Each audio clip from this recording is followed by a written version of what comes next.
All right, welcome back, ladies and gentlemen. Salute. What's happening? What's up? It's your boy Mirage. I'm back, the American Assassin. Time to go into some more esoteric and occult history. All right. So what we're gonna do, I saw in these previous tapes, I've been getting some good responses from the people once again, so I gotta acknowledge that and just want to thank the people for the back and forth dialogue and conversation. It's very, very good and healthy. And so a lot of you all been dropping some good sources and things too lately. So, just shout out for you all for that digital virtual interaction. You know what I'm saying? So as I said, we got the comment section and we also have the like button. So, it's good to go ahead and use it. Because also let me say this too real quick. As y'all know, you never gonna really hear me bitching, moaning, and complaining about views and likes and none of that type of stuff or subscribers or that type of shit. But I do think that sometimes YouTube may be manipulating like certain views and certain things like that. Or maybe when I make a new tape, sometimes it may not pop up or whatever. So you all just kind of be aware of that too. Because I was noticing some of the comments, I was having a hard time replying to them and stuff like that.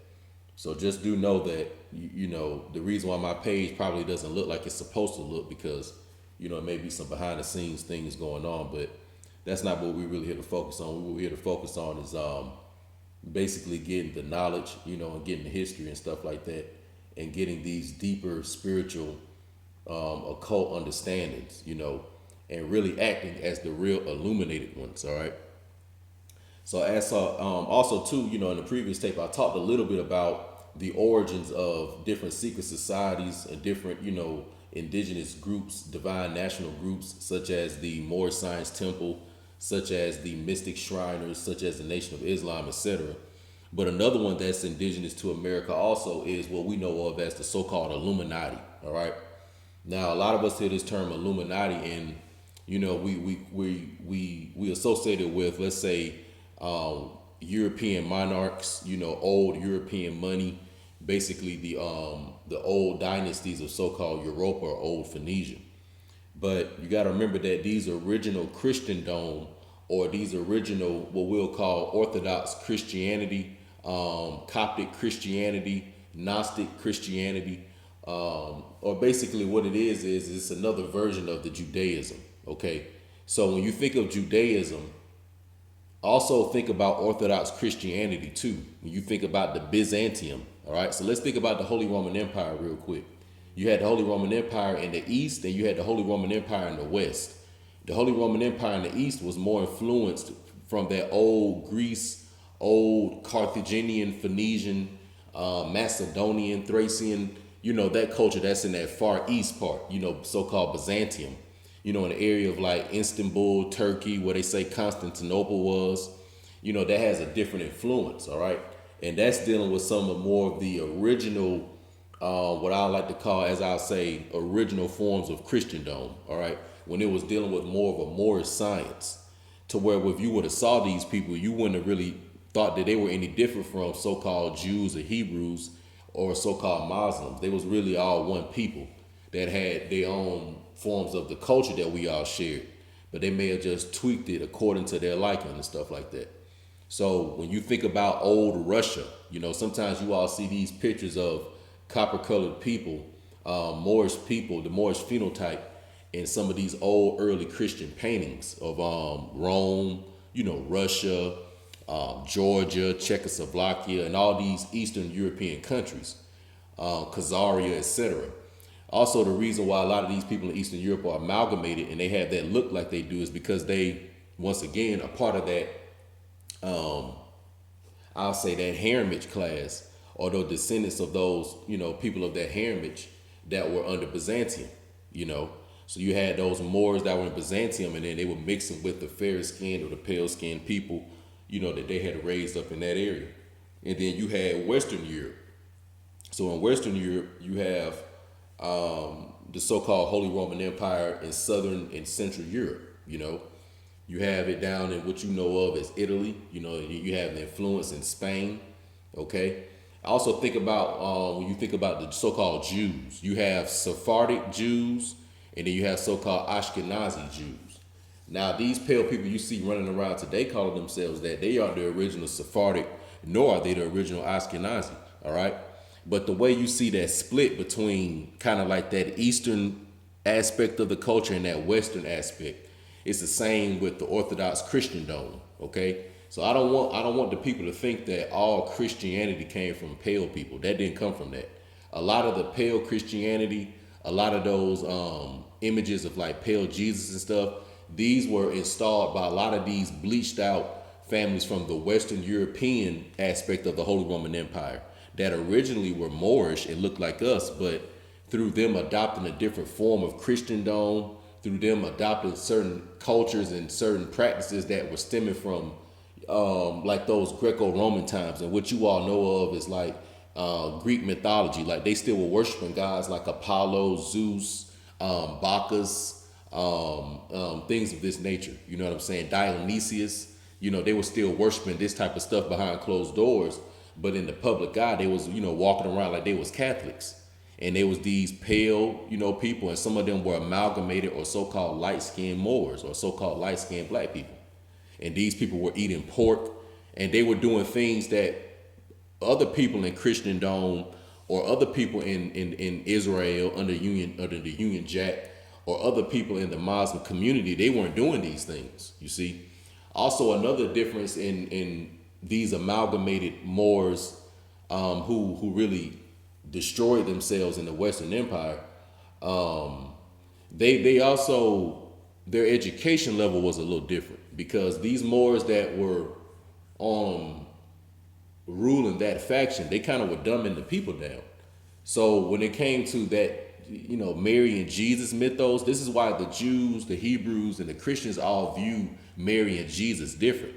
You got to remember that originally, that the Muslims, the original Hebrews, or the original people of Judaica, and the original people of Christendom, these people were very, very educated now. And they knew what this stuff all really was on an esoteric and an exoteric level. So when you had these later day amalgamated people and these later day pale people who were given a more bastardized version of it. Remember how I told you all how you have two doors. You have the human door and you have the dog door. The dog door is the little small door that you cut out to let the dog go through. The human door is the slide door that you have on your back door that you go through. But you know damn well that the dog can't go through that door. You have to create a little small door so that dog can go through and enter that way, because the dog and the human are different. So the religions played out different too, and they played out the same way. When it came to Christendom, you know, the original Byzantium, you know, those Moors, those people, they weren't really religious like that. They were a cultural people. The original Muslims, they weren't religious like you see these pale Arabs today that done stole our culture, you know, fake Jews. You know what I'm saying? So anyway, now you can kind of see that you have a difference between the Moorish Christendom, okay, or the original Christendom, and then the bleached out dirty Christendom that was really being you know, I'll say orchestrated and being puppeteered via Venice, and then later on up in so-called Briton, you know, through the House of Windsor, you know, and that fake family. But either way it goes, that's what we dealing with here. All right. So what we're gonna do real quick is I'm gonna show you a picture of what I'm talking about, just real quick, because we're gonna also look at some pictures in this tape. So just real briefly, real quick, you can see right here we have a picture of fully, you know, full-blooded indigenous people of old Byzantium. Okay, so these were the original Moors of Byzantium. So you see all the prophets are copper color, and you also see the angel down here is a copper colored original angel too. So these are the original families of the so-called Illuminati, the original families of old Christendom, the original families of the Holy Roman Empire, the original families behind the Knights Templar and stuff like that, that we were all down with, that actually were fighting against these dirty Western European fake new version of Christians. Okay, because you got to remember now that the Holy Roman Empire in 325 AD so-called adopted a new form of, you know, this pale Christianity. But prior to that, old Christendom always existed. And those people in old Christendom, they didn't deal with that new version of that stuff.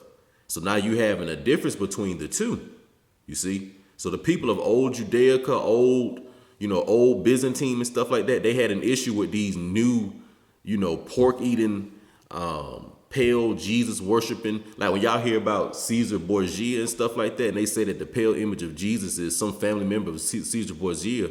Caesar Borgia is one of these. He must be from one of these bleached out Venetian families that once looked like the people that you see right here, but because they amalgamated with those wild people so much, and and they adopted those people into their culture so much that later on these people began to look more lighter skinned.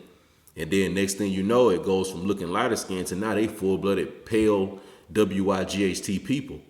And then they going to change the culture from what it originally was. So that's where you get this alien version of Christianity that you see a lot of so-called blacks in America studying now and dealing with, especially in the so-called South, you see.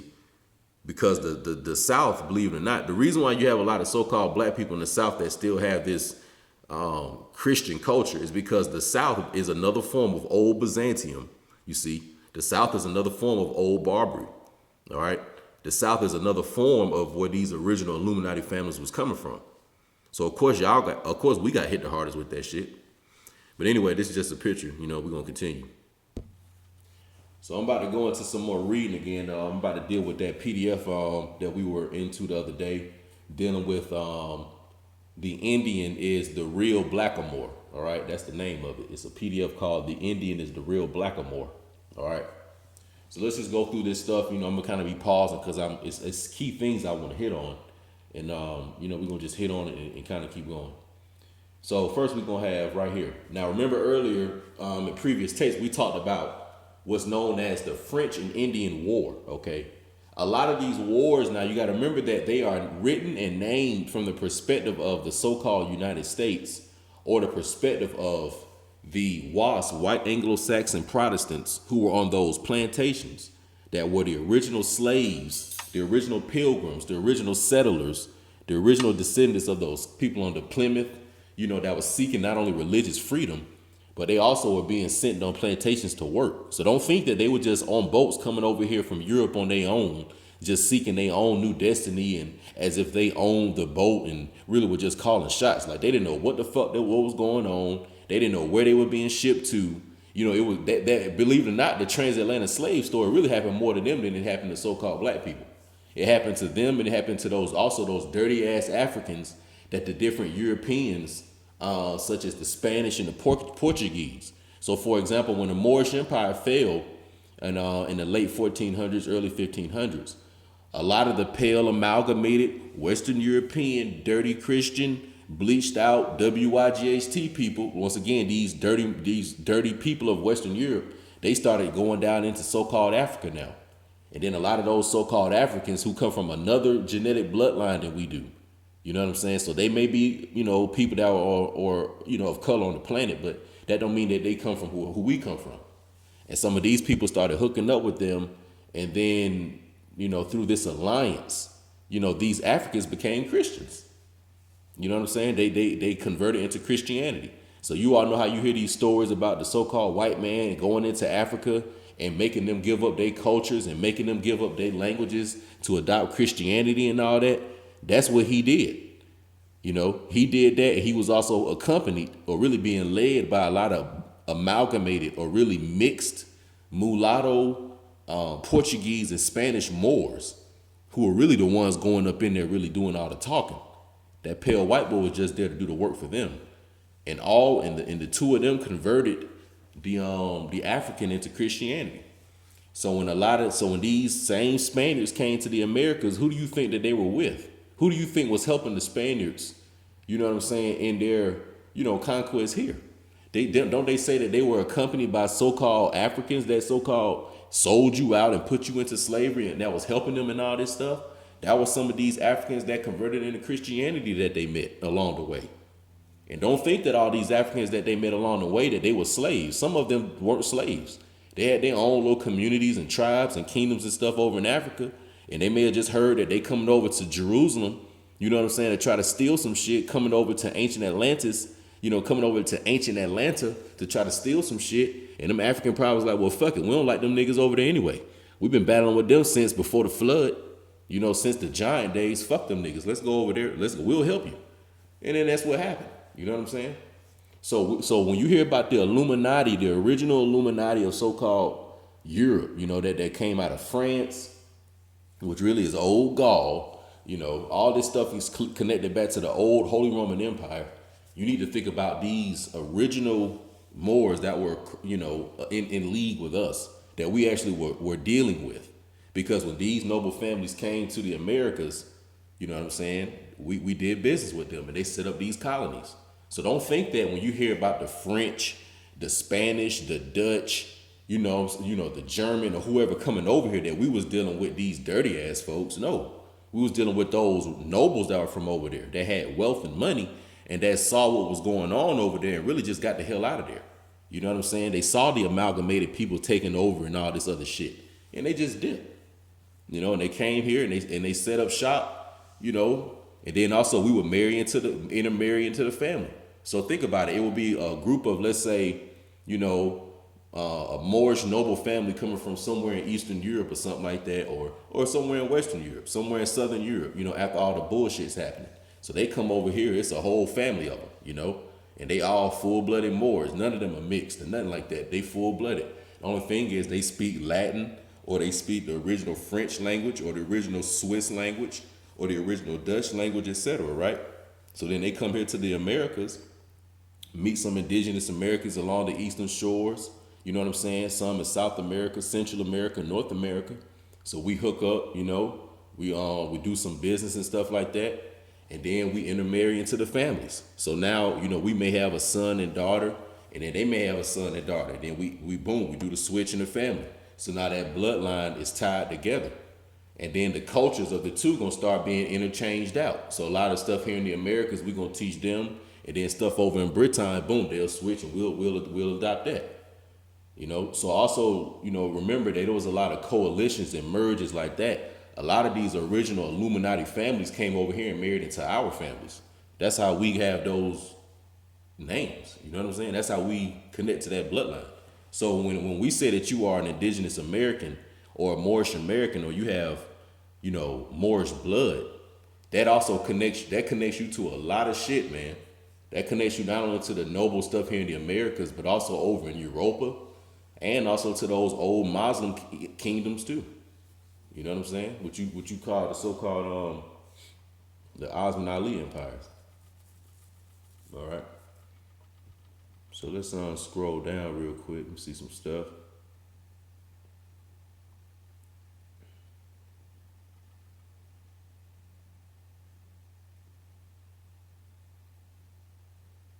All right, let's deal with this real quick. The Moorish flag, as represented by Noble Drew Ali, there is an unverified story that George Washington took down the original Moorish Islamic flag in America and locked it in a safe at Independence Hall in Philadelphia. It was allegedly part of his efforts to destroy any knowledge of Islam amongst black people in the budding American nation. Allegedly, it was not retrieved until Noble Drew Ali was given the flag by High Shriner degrees in the 1920s.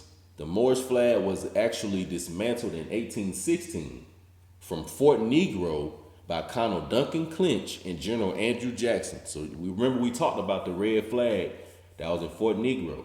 Remember they say that George Washington chopped down the cherry tree and all this different stuff. This just represented the descendants of those colonials, the bleached out fake Illuminati, that Western European pig-eating Christian form of Illuminati, when they came here and tried to take over shit. And they say that George Washington chopped down the cherry tree. He was a descendant of these people, these dirty, so-called black folks, but yet and still he was a slave to those people, But anyway, they say Noble Drew Ali is the one that kind of restored and put all this stuff together. Okay?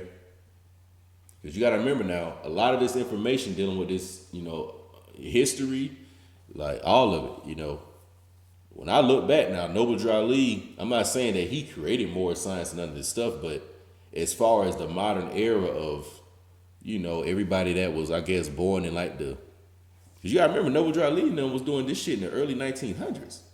By the time the 1920s and 1930s came, really a lot of his work, he already had done his shit. He was probably doing his stuff in like the like early 1900s, like 1910, early, 1915, shit like that. But yeah, by the time the 1930s and stuff came, those original temples and those original societies that our people had set up since the Seminole Wars and the so-called Civil War and all that, they had been infiltrated. So remember, you hear about the Boule and stuff like that? This represents that dirty Western European black Christian, Boule. That's them. So now you know who the Boule is. The Boule is that Western European black Christian pork eating alternate form of Christendom culture that chose to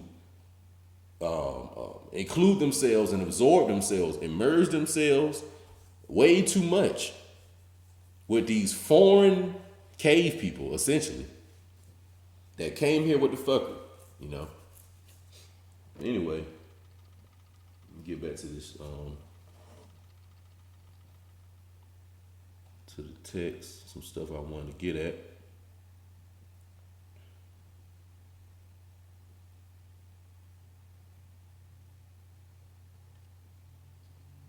All right, here we go. Now, you all remember when I was talking to you all about Princess Diana in the 1990s and how she almost married that Muslim knight. And let's talk about that a little bit more, because some of us may wonder, wow, how would the so-called British Christian Empire have some relationship with the Muslim Empire? How could this be? Well, the reason how it could be is because prior to these new people, these amalgamated people, and these whites that they helped, prior to them coming into these royal families of old Christendom or old Byzantine, it goes back to Byzantium. You know what I'm saying? It goes back to Byzantium, Istanbul, Turkey, Antioch, the Levant. It goes back to all that stuff, where these original Moorish families really were intermarried. I can remember reading in a book called The Imperial Harem by Leslie Pierce. It's called The Imperial Harem by Leslie Pierce. And this is a book where really it talks about a lot of the things going on in the harem and stuff like that. But in this book, it has a lot of accounts that are given by different, people of the royal dynastic community of old Europa, old Byzantine, the old Holy Roman Empire of really Western and Eastern Europe. And how they were at certain parties in different, Muslim, mosques and stuff like that, how they were invited to different places, how the different families intermingled and stuff like that. So you had a lot of families that were Christian that had, family members that were Muslim or Muslims. You know what I'm saying? Because they were intermarried. So this is a custom that our people had, because you got to remember that as far as the phenotypes of these people, it was all the same people. You know what I'm saying? It was Aboriginal, indigenous people of the planet. Some of them were dark skinned. Some of them were copper colored. Some of them probably were a little medium caramel colored. Some of them may have been a little light skin colored. But nevertheless, they was all so-called black people. They just had different languages and cultures, really. So that was that's all it really was. So it wasn't really no big deal about intermarrying and stuff, because it was the same people. It could be somebody from, one of the old, families of Gaul that may have had a culture from Christendom, and they may have been marrying one of the Muslim sons from, Algeria or something like that. But they was both so-called black people. They just looked like they was just two black people. So that's how we have to see this thing, So let's continue and get a little more information on this. The indigenous blacks in Mexico went under many names like mestizo, cholos, negroes, and even Indian. The term Marines comes from mare, which in Latin implies a navigator of the waters and also means black. So the Marines took the name of the people they were conquering, the Mars or the Moors, a signature move of the grafted peoples. Now let's go through this real quick. So first it says that the term marine comes from mare, which in Latin applies a navigator of the water and also means black. Now we know who the navigators of the waters were.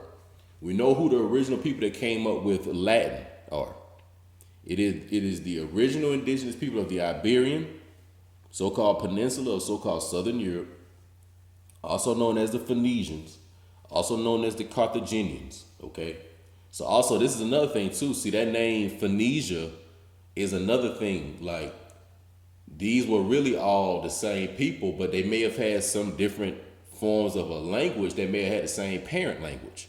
Because when you talk about the phonetics and the alphabet and stuff like that, that comes from these different Phoenician languages. All right, so a lot of the Punic languages, like I say, the original Latin languages, once again, this goes back to old Byzantine, the original Christendom. All right. But then it goes on to say that the colonialists, or the people from the colonies rather, the settlers, that they went on to create the term Marine, which is basically stealing the name of the people that they were fighting against, because that's what the pale WIGHT people did. Okay, so when these amalgamated families, whether they were here in the Americas, whether they were in Europa, Phoenicia, whether they were so-called Africa, whether they were in so-called Asia, when they chose to amalgamate and raise up those people that were in their areas from the caves and the hills and the steppes of those areas, those wild people had no culture. They had no names. They were nomads. They were cave people. Okay, they didn't have a culture, y'all. They didn't have a language and all that type of stuff. They didn't have none of that. Okay, so when they came across us, they adopted that stuff from us and just started calling themselves what we called ourselves, dressing themselves how we dressed ourselves. You see what I'm saying? So all they did is continue the sick, savage, vermin culture that they had in the caves and just intermingled it with the new shit that they got from us. That's all they did. So now they taking the same gold plates and silver and gold forks that we had, that we used to eat with, and now they're just bringing the same elk and deer from the cave and from the woods inside the castle now and throwing them on the table and using a gold fork to eat them. That's all they was doing. You know what I'm saying? That's all they was doing. Some Game of Thrones type shit. That's old Europa. That's old Phoenicia. That's us. You know what I'm saying? That's the old. That's how it looked when we was doing all this shit, fighting each other. A lot of that shit that they doing. All right, let's go into this shit. The history of the interaction of the Moors with the white English is extensive. Our purpose in bringing this information to the surface here is the subject of reparations and generally the highlighting of international laws that are of extreme importance.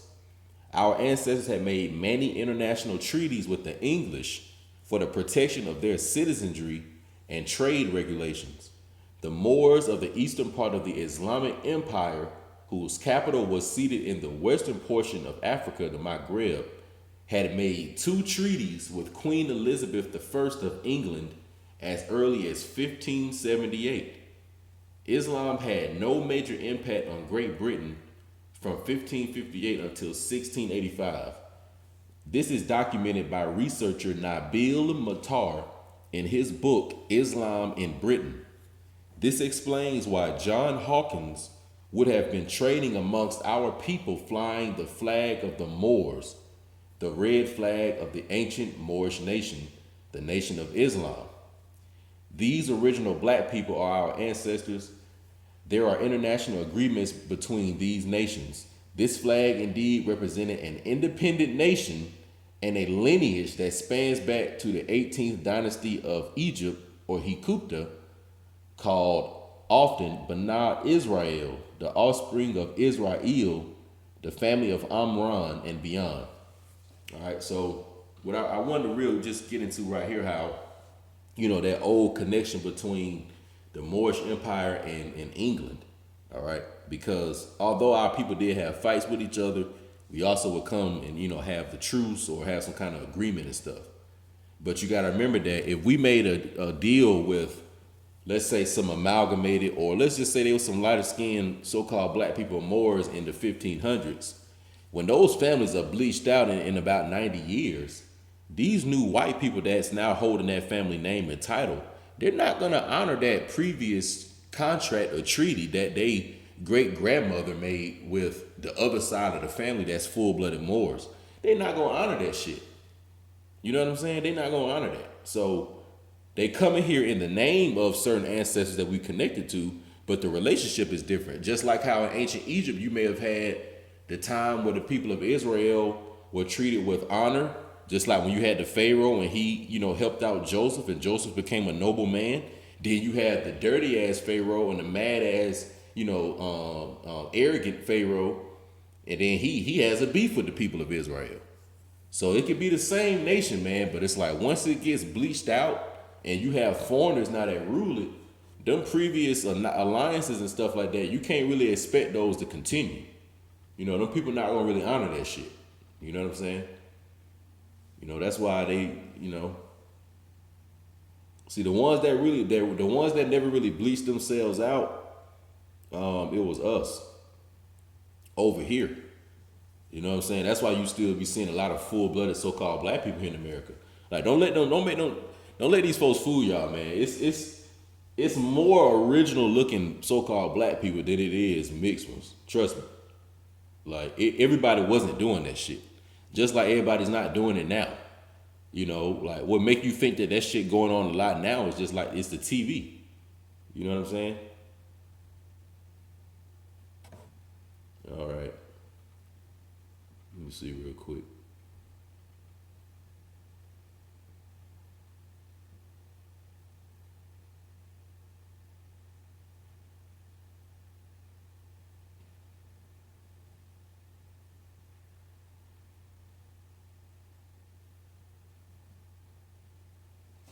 Let's see.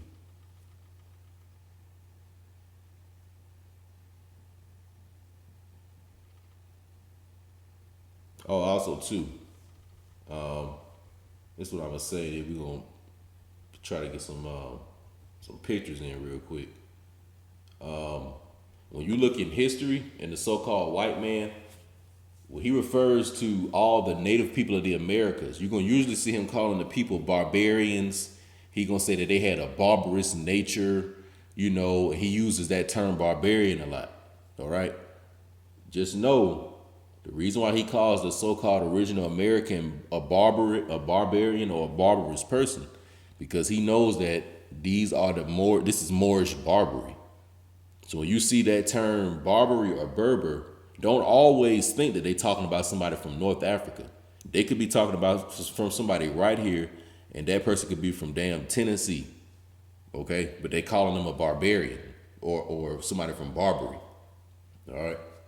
So just know that term barbarian and Barbary, he has done a lot of confusion with that one.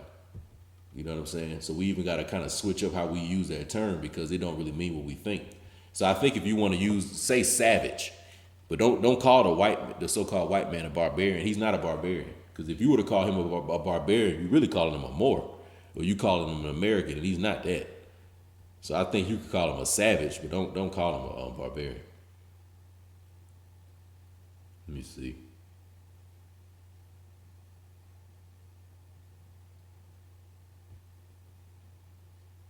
All right, let's just look at a few little pictures real quick.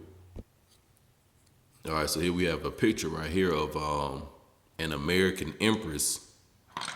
And as you can see, this one look like she could be my mother. But right there at the bottom, what do you see? You see the word American, don't you? Or you see the word America. So you see the word America, and then you see, what do you see? You see a so-called black woman, right? And what is she doing? She's petting a lion.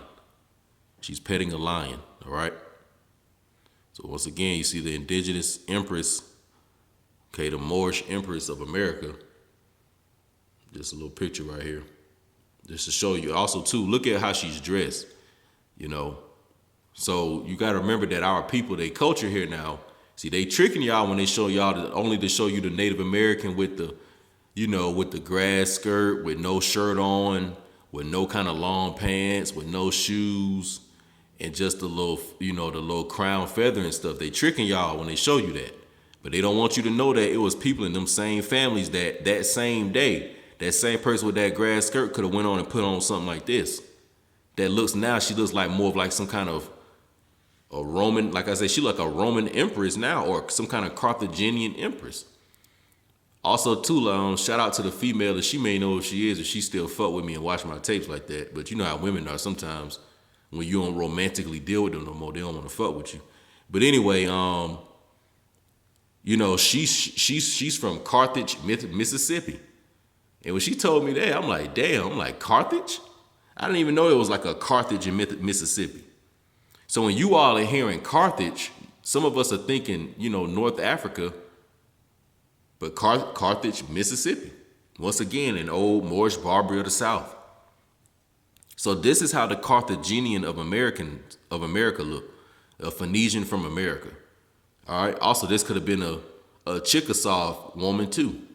So this could have been a Phoenician and also a Chickasaw. Also, let me drop this on you. In Georgia, we have Athens, Georgia, and we also have a Rome, Georgia. Okay. In the so-called state of Georgia, in the southeast of North America, there's an Athens, Georgia. Okay. So-called Rome, Georgia. So if you have Athens, Rome, and Carthage in the southeast, who said that the Phoenician Empire was over there in the Mediterranean? Who said that the Minoans, the Etruscans, that Thrace and Thessaly, the original Spartans, if you have all these cities right here in America, then who said that any of that stuff was over there? All right. So let's go to another one. So once again, the indigenous women, this is how they was looking back then. You know, just a little picture. Once again, just another picture. You know, you see these Moors right here. These could be some Americans, and you looking in the background of how they dress. You thinking like, oh man, like, you know, they over somewhere in Tunis or they somewhere over in Morocco. Well, what if I told you that these guys right here are in Virginia? Or what if I told you that these guys are in the area that you all call Michigan? Or what if I told you that these guys are in what you call New York? All right? So don't let these pictures fool you.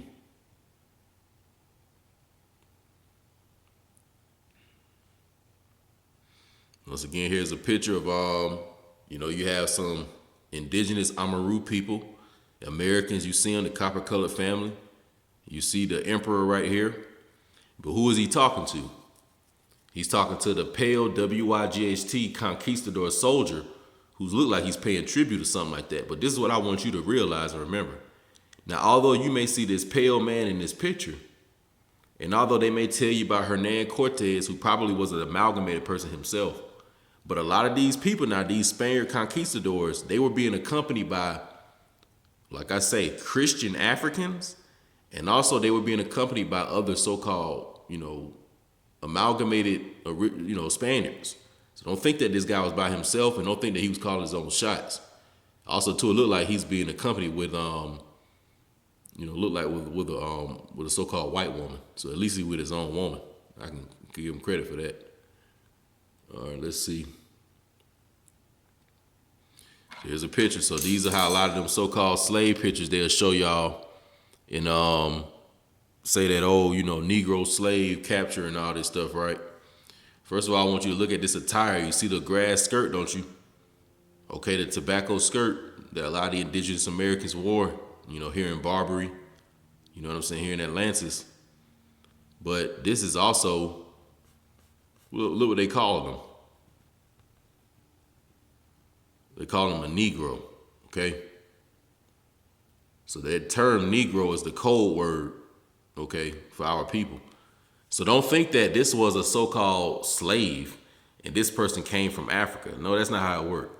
You may have had a war, the Yamasee War up in the Carolinas, and then there was a group of warriors that fought, and then, you know, but maybe some of them got captured or something like that.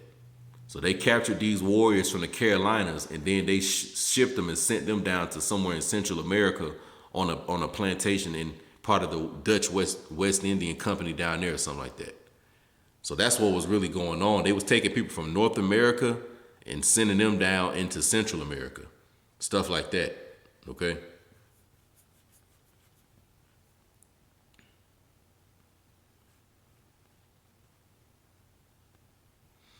All right, here go another picture. What are they waving in the back? You see the all red flag, don't you?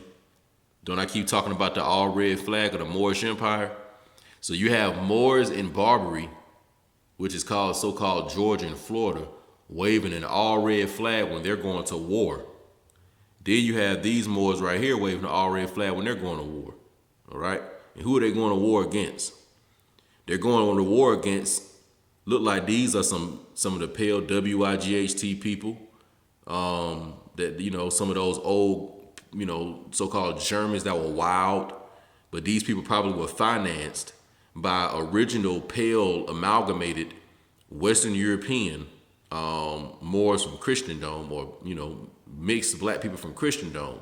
But what they did was they was taking these white boys right here and they was giving them Christian flags.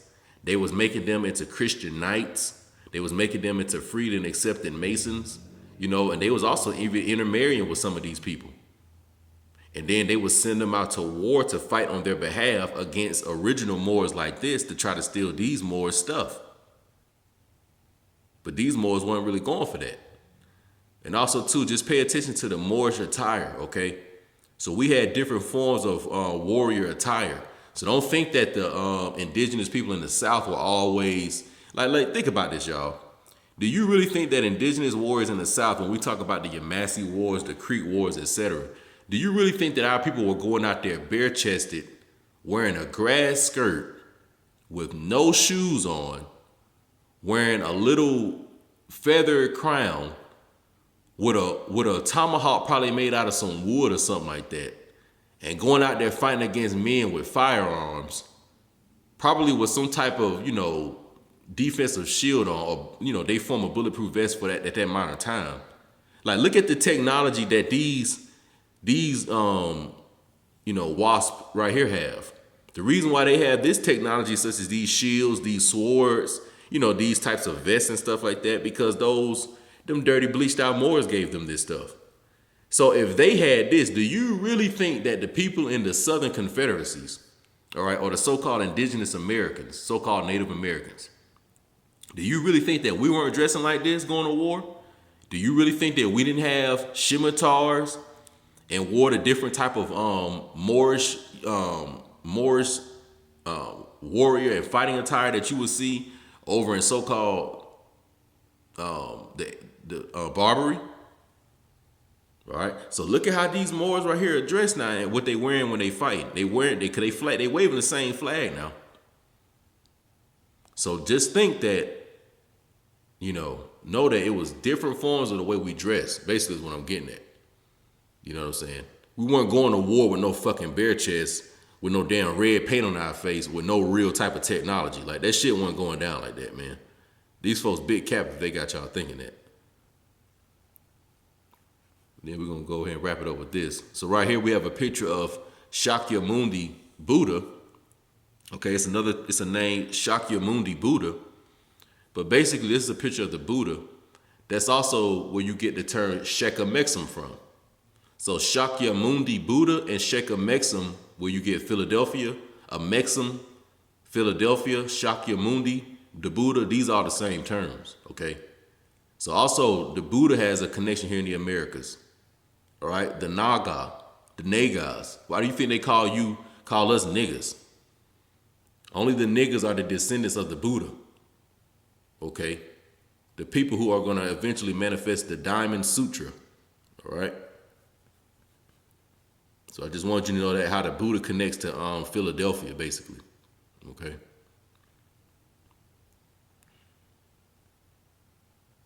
Yeah, we'll wrap it up with this. So right here you see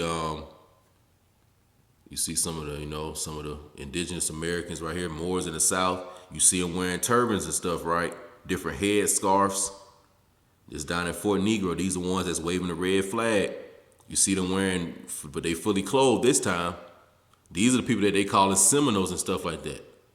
But I thought Seminoles was just some bare-chested people wearing grass skirts and stuff like that, you know, with the little war bonnet on the head and stuff like that, just doing, throwing arrows and shit. I thought that's who that was. See how they done bullshitted us? And you see the enemy right here coming on the water, and you see them about to blow their ass off with the cannon right here. So these are the water wars. These are the Barbary wars. These are the wars where the pirates of the Caribbean and stuff like that. This is what the shit we was talking about on the other tape, not on the other day, you know. So hopefully that stuff made some sense, man. And hopefully these images, can just put some things together, and we can just understand a little more what we're dealing with, man. That's all. Just understand more what we're dealing with. But hopefully you all appreciate the tape and got something from it. Shout me out in the comment section or whatever. But stay tuned for the next one. I'm out.